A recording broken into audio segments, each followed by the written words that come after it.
نحمدہ و نصلی علی رسول الکریم، اما بعد فاعوذ باللہ من الشیطان الرجیم، بسم اللہ الرحمن الرحیم۔ طلاق کے مسائل میں سے ایک مسئلہ کہ آج کل کیونکہ پہلے یا طلاق کی 3 قسمیں ہیں۔ ایک طلاق لفظاً ہے کہ سامنے بیوی و بندہ اس کو کہے میں تمہیں طلاق دیتا ہوں، طلاق دیتا ہوں، طلاق دیتا ہوں۔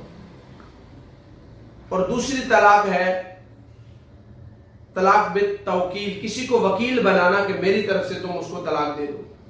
اور تیسری طلاق ہے تحریری طلاق، تو کتابت ہوتی تھی اس وقت، کتابت کے ذریعے لکھ کر بھیج دیتے تھے۔ اب کیونکہ WhatsApp, social media, messenger ہو گیا، ایمو ہو گیا، بہت سارے اپلیکیشن ہیں، تو اب اس کے ذریعے بعض لوگ طلاق دے دیتے ہیں۔ تو جی ہم نے سینڈ نہیں کی، یہ اس کو پہنچی نہیں، اس نے پڑھی نہیں، ٹھیک ہے، نیٹ ورک مسئلہ بن گیا تھا۔ تو مسئلہ یہ ہے کہ چاہے کسی صورت میں بھی طلاق مرد دے دے، لکھ کر دے دے طلاق ہو جاتی ہے، اس پر سائن کر دے کوئی لکھ کے طلاق ہو جاتی ہے، اقرا کی صورت نہ ہو۔ اور ساتھ ساتھ یہ ہے کہ میسج، ٹیکسٹ میسج اگر اس نے لکھ کر ان باکس میں رکھ دیا، ابھی سینڈ نہ بھی کیا ہو، طلاق ہو جاتی ہے۔ سینڈ کر دیا، اس تک پہنچ دیا، وہ بھی طلاق ہو جاتی ہے۔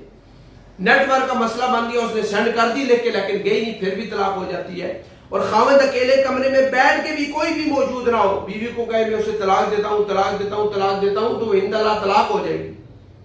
اب وہ انکار کرے وہ الگ مسئلہ ہے، لیکن طلاق ہو جائے گی۔ اور بیوی کا موجود ہونا، سننا کہیں لازم نہیں ہے۔ لہذا یہ مسائل تھے۔